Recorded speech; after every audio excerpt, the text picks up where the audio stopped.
কেমন আছো সবাই? আজকে তোমাদের জন্য নিয়ে আসলাম একটা ছোট গল্প। আশা করছি তোমাদের সকলের খুব ভালো লাগবে গল্পটা। গল্পের নাম সেই রাতে। 4 সপ্তাহ কাজের শেষে উইকেন্ডে 4 বন্ধু মিলে বেরিয়ে পড়লো পাহাড়ের উদ্দেশ্যে। শুক্রবার অফিসের পর 4 বন্ধু হঠাৎই প্ল্যান করলো তারা সবাই ঘুরতে যায়। সোমবারটাও ছুটি পেয়েছে, কিছু একটা ফেস্টিভ্যাল ছিল, মানে একদম সঠিক সময় উইকেন্ড এনজয় করার। সেটা কি আর ছেড়ে দেওয়া যায়? 4 বন্ধু অরিত্র, সাগর, দীপ আর সুজয়। তাদের সাথে থাকছে রোহিণী। এরা সবাই কলেজের সময়কার বন্ধু। এখন সবাই চাকরি বাকরি করে যে যার মতো, সেরকম ভাবে সবার খুব একটা দেখা সাক্ষাৎ হয় না। এই উইকেন্ডগুলোই হচ্ছে একমাত্র সময় যেই সময়টাতে তারা সব বন্ধুরা মিলে একসাথে আড্ডা মারে, সিনেমা দেখতে যায়, ঘুরতে যায়। তো এই উইকেন্ডটা তারা প্ল্যান করলো পাহাড়ে যাবে বলে। রাত 9টা, 9:30 কি 10টা হবে, সব বন্ধুরা বেরিয়ে গেল রোহিণীর বাড়িতে। রোহিণীকে নিয়ে তারপর গাড়ি আবার চলবে পাহাড়ের উদ্দেশ্যে। যেমন কথা তেমন কাজ, রোহিণীকে নিয়ে তারা রওনা দিল পাহাড়ের উদ্দেশ্যে।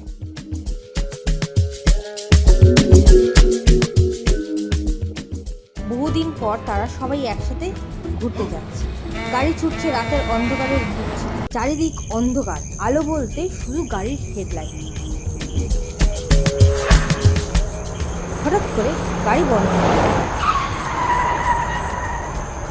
চারিদিক শুনশান, ঘন গাছপালা ছাড়া আর কিছুই তাদের চোখে পড়ছে না।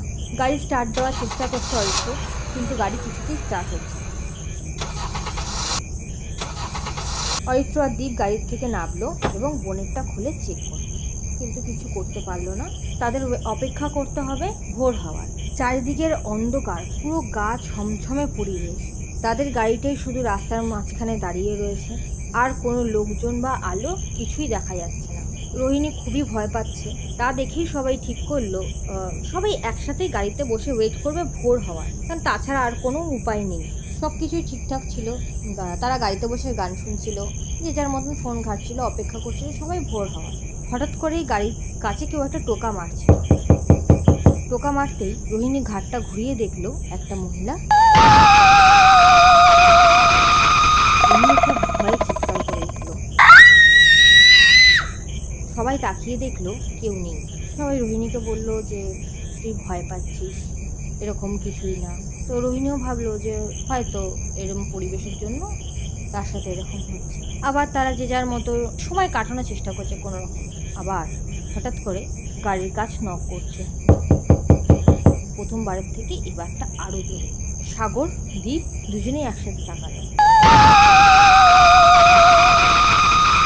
সবাই দেখলো ঠিকই বলেছিল, বাইরে বিভৎস জোরে বিদ্যুৎ চমকাচ্ছে, মনে হচ্ছে আওয়াজে কান ফেটে যাবে। যত জোরে বিদ্যুৎ চমকাচ্ছে ততই তারা চিৎকার করছে গাড়ির কাছ নামানোর জন্য। জোরে জোরে ধাক্কা মারছে গাড়িতে, গাড়ির কাছে বনেটের ওপর, গাড়ির ওপরে উঠে যাচ্ছে। অরিত্র তখনও চেষ্টা করছিল যাতে গাড়ি স্টার্ট হয়, কিন্তু গাড়ি স্টার্ট করছিল না।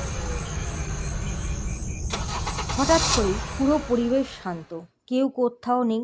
গাড়ির ভেতর থেকে অরিত্ররা দেখার চেষ্টা করলো যে বাইরে তারা আছে কিনা, কিন্তু না, কেউ নেই।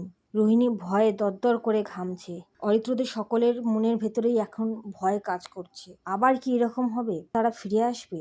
অরিত্রদের এই ভয় আতঙ্ক কাটিয়ে ভোর হলো। ভোরের আলো ফুটতেই খুবই অদ্ভুতভাবে গাড়ি স্টার্ট নিয়ে নিল। সঙ্গে সঙ্গেই ওখান থেকে বেরিয়ে গেল পাহাড়ের উদ্দেশ্যে। তারা কে ছিল, কেন এসেছিল, সে ব্যাপারে কিছুই জানা যায়নি। এরকম আরও অনেক গল্প পেতে গেলে আমার চ্যানেলকে সাবস্ক্রাইব করতে কিন্তু ভুলবে না। Till then, tata.